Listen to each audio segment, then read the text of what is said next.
Okay, let's go over the first 4 muscles on the study guide. So I started these 4 out for you because they're quite easy. They are the 4 rotator cuff muscles. And when we look at pictures, we have 3 of them here. We have the supraspinatus, and here's the spine. So supra is your root word for above, and spinous, so above the spine. Infraspinatus, infra is your root word for below, so it's below the spine. And this little guy right here is your teres minor. That's your first 3. And then our subscapularis is this one in the back here. It comes across over here and it makes a triangle. And if we were to look for it by itself, it would be in this picture right here.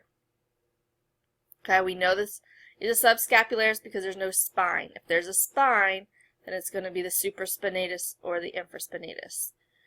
So I guess we can use this picture here because it shows all 4. So subscapularis, supraspinatus, infraspinatus, and the teres minor. So what we do is we take these pictures and then we look at the information over here. So here is the subscapular muscle. Now here's the neat thing. The origin of this muscle is the subscapular fossa. Subscapularis muscle, subscapularis fossa is its origin. Remember, origin is always usually more medial or proximal. Then going lateral or distal, it's going to attach right here to the lesser tubercle. So its insertion is the lesser tubercle. And here's its actions. It's going to do shoulder, medial rotation, and it's going to stabilize the shoulder. Now I want you to look at the actions for all of these. Stabilize shoulder, stabilize shoulder, stabilize shoulder, stabilize shoulder. So all 4 of these are going to stabilize the shoulder. Alright, so that one's not too bad. Subscapularis muscle goes from the subscapular fossa to the lesser tubercle. Now this is the only one going to the lesser tubercle because it's in the anterior portion. And it's going to do medial rotation, shoulder medial rotation. Make sure you put the joint in there. It's going to stabilize the shoulder. Also make sure you note that bone for each one, so the lesser tubercle of the humerus, to get full points on the test. Now the other 3 are on the back. And just like this one came from its bony landmark, so does this one. So this is the supraspinatus muscle, and it goes from the supraspinous fossa, and it's going to go over here to this greater tubercle.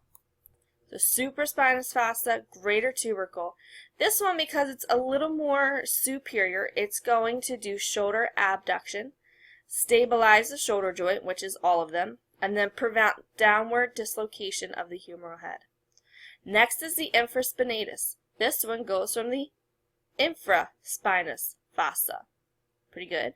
Goes to the greater tubercle of the humerus. Now look at all 3 of these. All 3 in the back are going to go to the same insertion.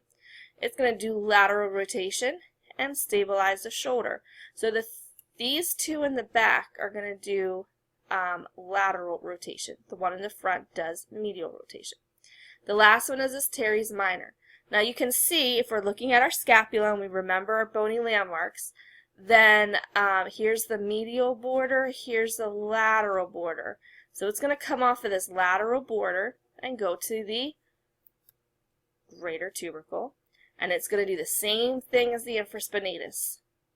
Lateral rotation and stabilize the shoulder. So quick recap, the subscapularis goes from the subscapular fossa to the lesser tubercle. The only one going to the lesser. So the one that only has 1 goes to the lesser tubercle, and the one that has 3 goes to the greater tubercle. 1 is less than 3. 3 is greater. The one in the front is going to do medial rotation. The 2 in the back here are going to do lateral rotation. And this one on top is going to prevent the downward dislocation of that humeral head. All 4 stabilize the shoulder.